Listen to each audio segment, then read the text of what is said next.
Og var ekki gott að koma og ná að leik með Burnley áður en þú kemur til móts við landsliðið? Jú, algjörlega, þetta bara, já, mjög mikilvægt að þetta var flottur leikur í okkur en mikilvægt bara að ná í smá leikaæfingu fyrir erfiðan leika mútið Frökkum. Búin að vera að glíma þig mikið meðsla að kálfa undanfarin ár. Hvernig er staðan á núna?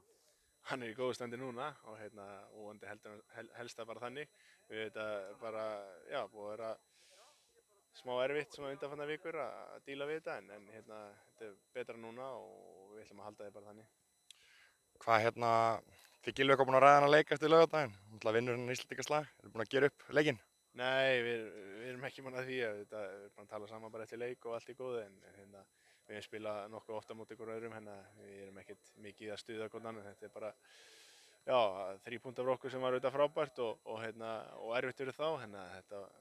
Já, við töluðum saman en ekkert mikið meira en það. Sáttu við byrjunni á Burnley á tímabilinu? Já, við erum sáttið með það en satt best að segja gætu verið með fleiri stig eins og á móti Wolves hann úti þá hvað skorað er á 90.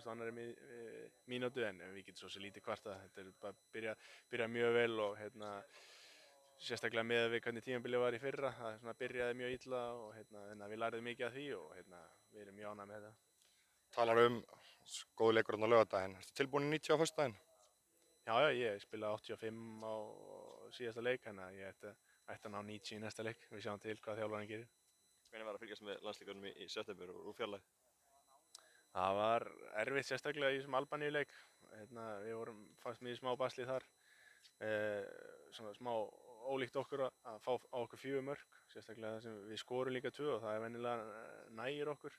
Þar sem við erum mjög sterkir tilbaka en það var auðvitað leiðilegt að sjá hvernig sá leikur fór og en auðvitað vill maður alltaf vera með í þessu. En það þýðir lítið að kvart við því. Ég er kominn núna og vonandi náum við bara í nokkuð stig í þessum glugga. Hvernig getur þið að vinna Frakkana? Það eru auðvitað ansi margir þættir í okkar leik sem þurfa að vera upp á 10. Þeir eru með frábært lið og það vita það allir en þegar við spilum á heimavelli þá finnst mér eins og við séum bestir og við erum erfiðir að eiga við og með fullan völl líka þetta hjálpar okkur gríðarlega mikið fyrir ekki en við þurfum bara allir að eiga leik upp á 10 ef við ætlum að vinna Frakka, það segir sig sjálft. Talar náttúrulega að reyna að fá stig út úr þessu. Er markmiðið ekki bara að fá 6 stig út úr þessum glugga? Við förum inn í alla leiki til að vinna þá og hvort sem það séu Frakkar eða Andorra eða hvað, sérstaklega þegar við erum á heimavelli þá eigum við að líta á alla leiki þannig að við getum unnið og við höfum verið gríðarlega erfiðir við að eiga heima og við ætlum að halda því áfram og eins og ég segi, hvort sem það séu Frakkar eða Andorra þá er markmiðið að ná í 6 punkta